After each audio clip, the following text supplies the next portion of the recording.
السلام علیکم۔ Daily golf Urdu میں خوش آمدید۔ امارات میں انشورنس نہ لینے والے ملازمین کے لیے رعایتی مدت کا اعلان۔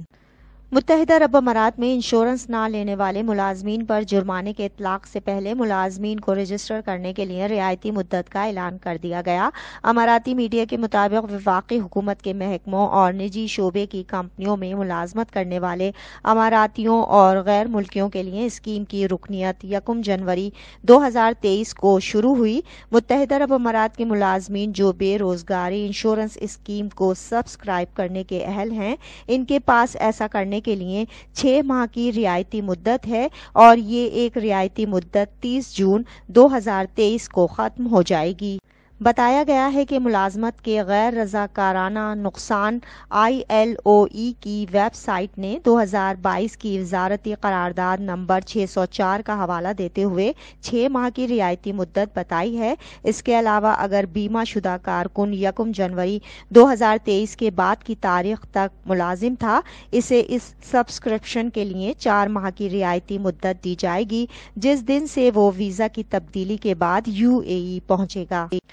ILOE کے ایک کال سینٹر ایجنٹ نے تصدیق کی کہ ملازمین کو 30 جون 2023 سے پہلے سبسکرائب کرانا ہوگا اور اگر ایسا نہ کیا تو ان پر 400 درہم جرمانہ عائد کیا جائے گا۔ اس حوالے سے کہا گیا ہے کہ 1 جنوری 2023 سے تمام ملازمین اماراتی یا غیر ملکی دونوں کے لیے نجی اور حکومت کے شعبوں میں کام کرنے والے ملازمین کو غیر ضروری طور پر ملازمت کے نقصان کے لیے رجسٹر کرنا ضروری ہے۔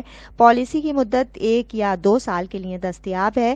دبئی انشورنس سے سبسکرپشن مفت ہے، لیکن دیگر چینلز جیسے ایکسچینج ہاؤسز، ٹیلی کام فرم اور بینک خدمات کے لیے اضافی فیس وصول کر سکتے ہیں، جبکہ سرمایہ کار، گھریلو مددگار، عارضی کانٹریکٹ ورکرز، 18 سال سے کم عمر کے نابالغ اور ریٹائرڈ ہونے والے جو پینشن کے حقدار ہیں اور نئی ملازمت میں شامل ہوئے ہیں، ان کو اس اسکیم کے لیے رجسٹریشن سے استثناء حاصل ہے۔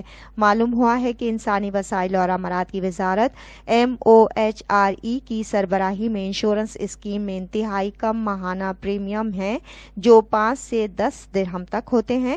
بیمہ کنندہ کو تادیبی کارروائی یا استعفے کے علاوہ دیگر وجوہات پر ملازمت سے محروم ہونے کی صورت میں 3 ماہ کے لیے ان کی بنیادی تنخواہوں کا 60% ملتا ہے۔ نقد معاوضے کے اہل ہونے کے لیے بیمہ شدہ کو کم از کم مسلسل 12 مہینوں تک سبسکرائب کیا جانا چاہیے۔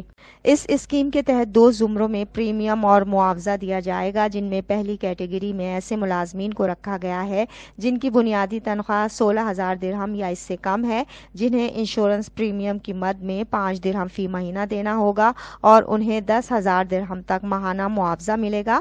دوسرے زمرے میں وہ افراد آتے ہیں جن کی بنیادی تنخواہ 16,000 درہم سے زیادہ ہے، جو انشورنس پریمیم کی مد میں 10 درہم فی مہینہ جمع کرائیں گے اور یہ 20,000 درہم تک ماہانہ معاوضہ حاصل کر سکیں گے۔ اب تک کے لیے اتنا ہی۔ اگلے بلیٹن تک کے لیے خدا حافظ۔